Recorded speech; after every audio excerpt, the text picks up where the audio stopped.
Accomplished professional renowned for her adept guidance of esteemed projects and programs of substantial scale spanning diverse international domains. Program Manager for Service Excellence. I'm the driving force behind our relentless projects and fostering innovation, I would say. So I would say that was the trigger point for me. Well, it began with a chat.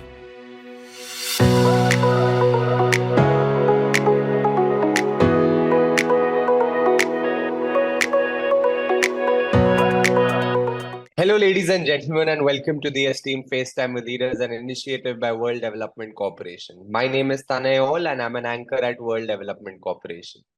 FaceTime with Leaders is a platform for industry veterans to come together to share their knowledge, ideas, thoughts, and best practices with one another. We have one such industry heavyweight on FaceTime with Leaders with us today, Miss Ruchika Sirohi. We welcome you on the show, ma'am. Thank you. In her current capacity as lead consultant for service excellence at Infosys Limited, she remains at the forefront of technology transformation and client engagement endeavors, orchestrating innovative strategies and initiatives to propel organizational excellence. Her role involves spearheading large-scale, complex programs, fostering positive customer relationships, and driving innovation through various technologies. So, ma'am, to begin with, could you describe your role as lead consultant for service excellence at Infosys, and what are your primary responsibilities and key achievements in this role? Thank you, Tanay. Thanks for that lovely intro. Well, at Infosys, as a program manager for service excellence, I'm the driving force behind our relentless pursuit of client value. I would like to say my role is threefold. I spearhead strategic program management, forge unbreakable client relationships, and catalyze service innovation as well. In program management, I don't just lead, I transform.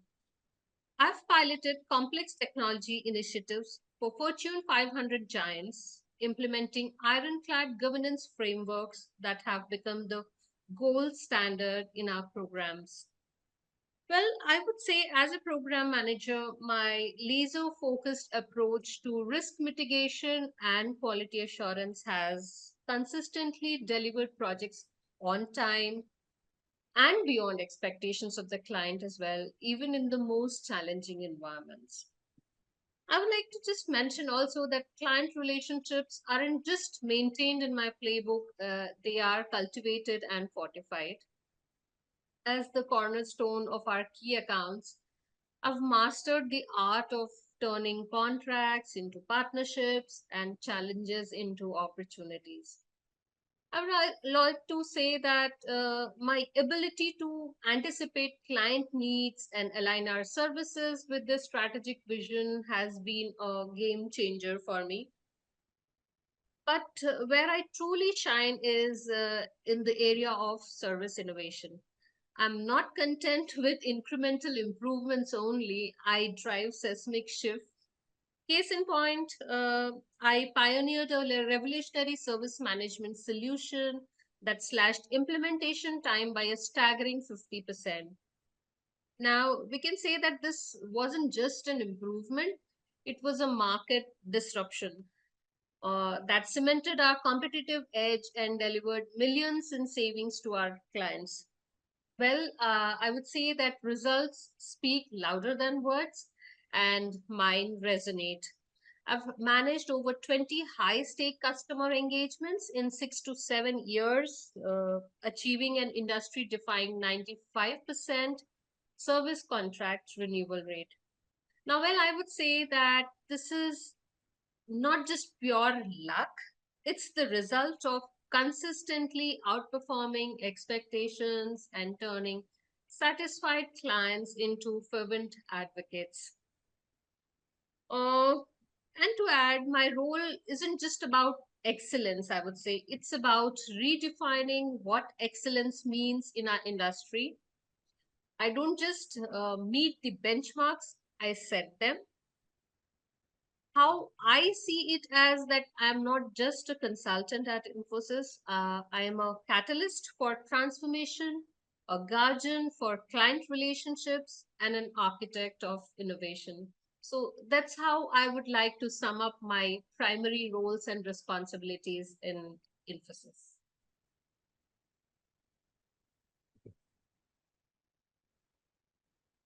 Ma'am, with over 2 decades of experience in program management, business transformation, and client engagement, what have been some of the most challenging projects you worked on, and how did you overcome these challenges? Well, in my 2 decade journey through the trenches of program management and business transformation, I have turned impossibilities into milestones, I would say. Let me share a career defining challenges that showcase my ability to deliver when the stakes are highest. At Infosys, I faced a defining challenge that tested my leadership mettle, I would say. And indeed, it was a tough one. Tasked with transforming a global food retailer in Central Europe, I encountered fierce resistance from the C-suite. Despite the company's apparent success, I would say operational inefficiencies were silently eroding the organizational growth. My initial proposal hit a wall of skepticism, and this was first of a kind for me. The executive team, blinded by current success, refused to acknowledge the problems straight away on the table. I would say this wasn't just purely resistance, it was a denial, and I had to pivot fast.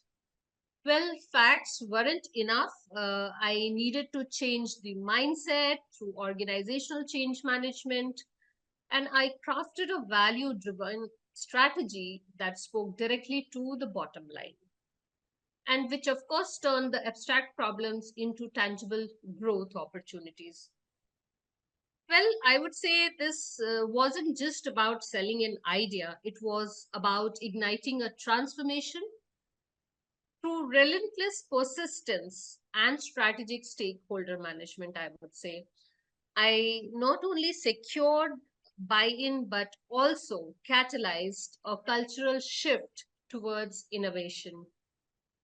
I would say the results were transformative, of course, but the firm began realizing the value that I had achieved, and the executive emerged as a more visionary leader.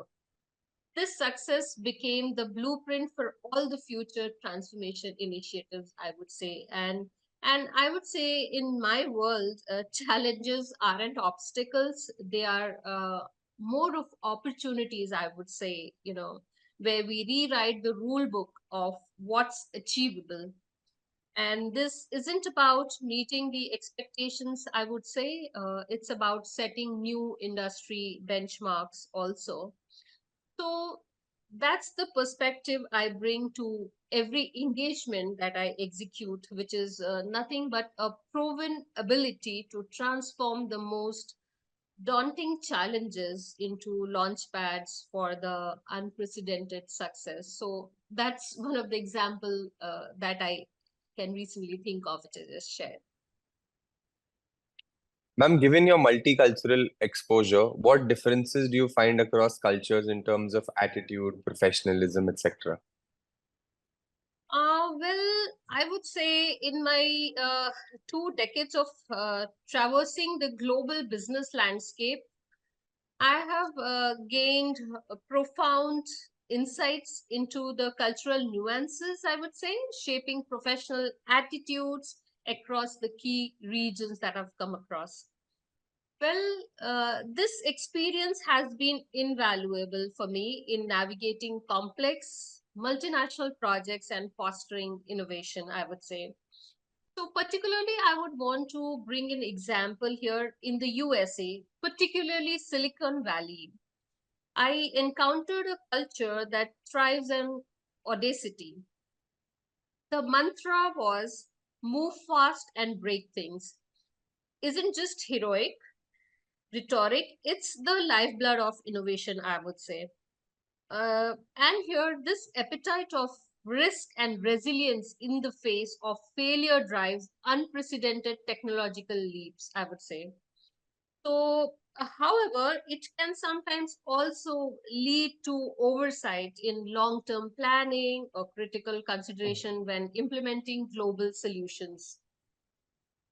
If I talk about Europe, my experience in Europe, especially in countries like Germany, Scandinavia, presented a stark contrast. That's what I felt and realized. Here, I observed a meticulous approach to project execution, a very different one, with an emphasis on precision and collaborative decision making. So that was a huge difference between US market and the European market. Now, this fosters incredibly robust solutions, but can impede rapid adaptation to market shifts, I would say. And also, the challenges lies in balancing this thoroughness with the need for agility in today's fast-paced business environment. Well, by understanding and harnessing these diverse approaches that I've come across, the risk-taking spirit of the USA, the precision of Europe, and the pragmatic long-term vision of Southeast Asia, we can create synergies that drive unprecedented innovation and growth, I would say. This isn't just about adopting to different cultures, I would say. It's about crafting a global business strategy that draws strength from diversity. That's my opinion. And to add, in my roles, I have consistently applied this cultural intelligence to build high performing multicultural teams and deliver projects that not only meet but exceed global standards, I would say. And it's this ability to turn cultural diversity into a competitive advantage that I believe is essential for any leader in today's global business arena, I believe. I hope that answers your question. Yeah. Ma'am, what led to your interest in ESG and corporate governance? Um, I would say my journey into ESG and corporate governance was ignited by a perfect storm of global experiences and hard data that reshaped my perspective on business leadership. It wasn't a sudden revelation, I would say, but a gradual awakening through 2 decades of hands-on leadership in diverse business environment. So I would say that was the trigger point for me. It began with a jarring realization during a major IT infrastructure overhaul for a program in Southeast Asia. That's what I remember. Yeah. We weren't just battling technical challenges, we were navigating a minefield of local and international regulations. And this wasn't isolated, I would say. 2022 McKinsey report revealed that 83% of C-suite leaders and investment professionals believed that ESG programs create short and long-term value. So the writing was on the wall, of course. ESG isn't a sideline issue. It's core to business success. That's what I realized. And I would say the stark contrast between markets drove this home. Now, if I were to talk about in Silicon Valley, I witnessed the move fast and break things ethos create unprecedented innovation, but also unforeseen consequences in data privacy and algorithmic bias. And meanwhile, in Europe, I saw stringent environmental standards initially seem to hamper progress, but ultimately spurred us to create more sustainable, innovative solutions.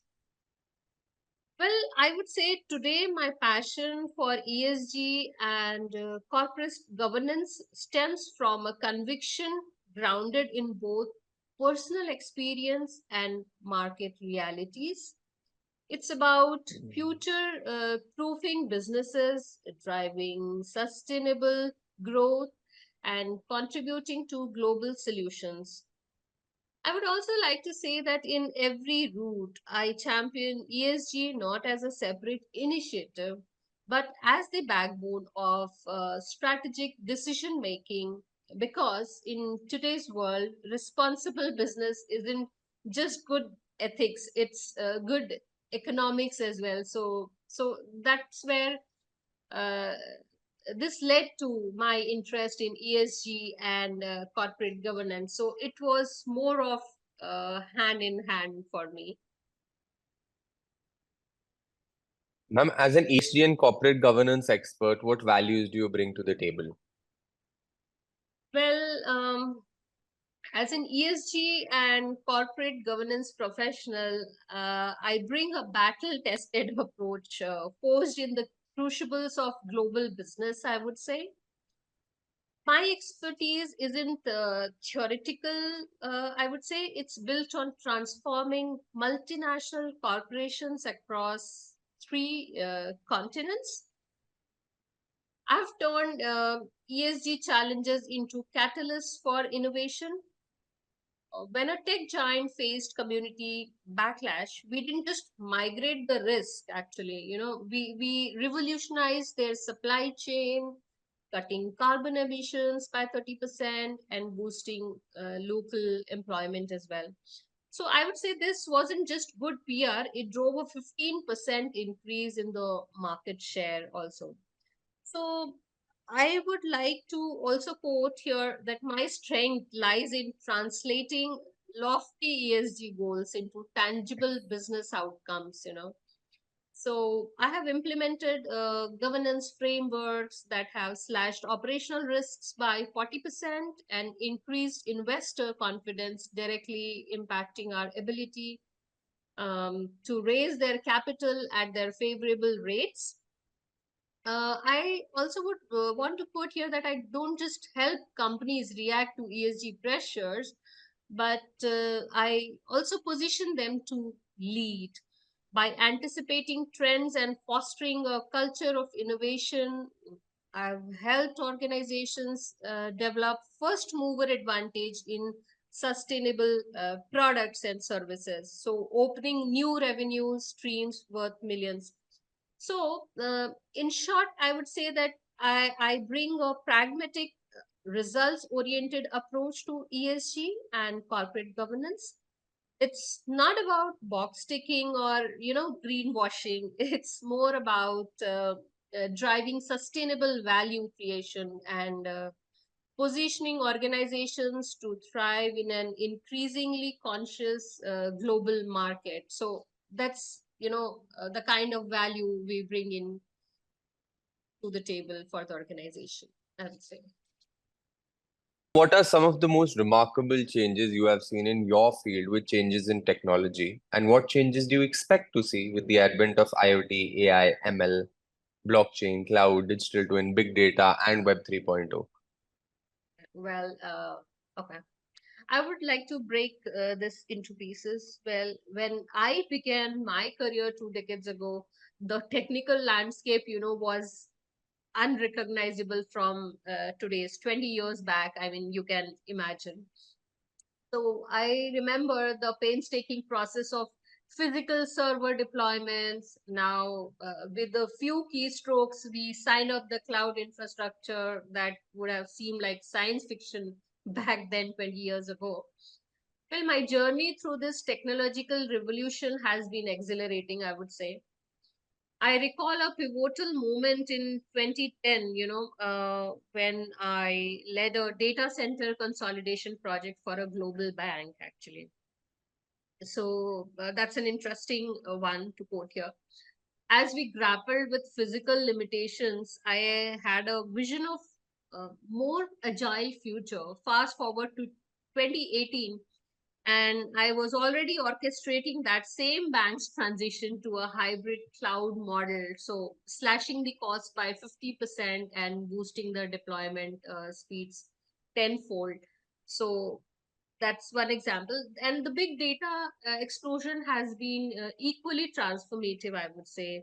In 2015, I remember I spearheaded an analytics initiative for a retail giant drowning in unstructured data. By implementing advanced ML algorithms, we uncovered consumer insights that drove, I believe, 25% increase in sales. it was a watershed moment. Data wasn't just reporting the past; it was like, predicting the future. And now, if you see, now we are on the brink of an even more profound shift. AI isn't just about automating the tasks; it's making complex decisions. I would want to share here an example on AI. Recently, I implemented an AI-driven supply chain optimization system that reduced the inventory cost by 30% while improving fulfillment rates. So the potential hire is here is staggering, and Gartner also predicts AI will generate $3.9 trillion in business value by 2022. So, and coming to your blockchain, I would say blockchain is rewriting the rules of trust. I would say I'm working on a project using blockchain to create tamper-proof digital identities, potentially revolutionizing everything from financial services to voting systems. So, looking at all this ahead, the convergence of these technologies, AI, IoT, blockchain, augmented reality, so this will like create a world more interconnected and intelligent than what we can imagine, Hmm.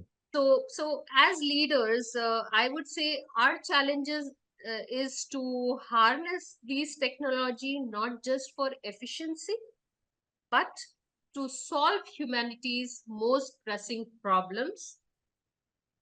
It's an incredibly exciting time to be in tech, and I am committed to driving innovations that don't just change business, but they also change lives. So I look forward to it. Uh, we're building a community here of industry magnates. The move is meant for cross-pollination of knowledge and building a knowledge-sharing community of corporate giants and industry experts. What are your thoughts about this initiative taken by Mr. Zishan Pathan, Mr. Heval Mehta, and the whole World Development Corporation team? The initiative by Mr. Zishan Pathan and Mr. Hebel Mehta and the World Development Corporation team is nothing short of visionary, I would say. In my 2 decades navigating the upper echelons of global business, I've rarely encountered a concept with such transformative potential, I would say. Well, this community of industry magnates isn't just another networking platform, I would say. It's a crucible for innovation and a catalyst for global progress, also, I would say. And the power of uh, cross pollination in driving breakthrough ideas cannot be overstated. And I would say I have witnessed firsthand how insights from one industry can revolutionize another. For instance, applying lean manufacturing principles to software development led to the agile methodology, transforming how we build technology. And I would like to say that what excites me the most is the timing. We are at a crucial juncture where global challenges from climate change to economic inequality demand collaborative, cross disciplinary solutions. So, this initiative has just come in at the right time that creates a forum, where the brightest minds from diverse sectors can converge, share insights, and forge partnerships that transcend traditional industry boundaries. I would like to say that, I am reminded of a recent project where collaboration between tech experts and environmental scientists led to an AI-driven solution that reduced industrial waste by 40%. So it's this kind of cross-sector innovation that this community can catalyze on a global scale. And moreover, in an era of rapid technological advancements, this knowledge sharing community will be crucial in navigating the ethical and societal implications of our innovations. So it's not just about what we can do with technology, but what we should do with technology. So, to summarize, the potential for mentorship within this community is also immense. As someone who's benefited greatly from the guidance of industry veterans, I see tremendous value in creating a space where the next generation of leaders can learn from established magnates. And in essence, I would say this initiative isn't just timely, it's imperative. It has the potential to accelerate innovation, foster responsible leadership, and drive meaningful change on a global scale, I would say, So I commend Mr. Pathan and Mr. Mehta and the World Development Corporation team for their foresight and ambition. So this is exactly the kind of bold thinking we need to tackle the complex challenges of our time and shape a more prosperous, sustainable future for all. So I really want to take this opportunity to thank Mr. Zishan Pathan and Mr. Eval Mehta and the WDC for bringing this up. Great, ma'am. It was fantastic conversing with you, and I'm confident that your insights will truly inspire future leaders. Thank you so much once again for joining us Thank you today, and so wish you the much. best for future endeavors. Thank you. Thank you.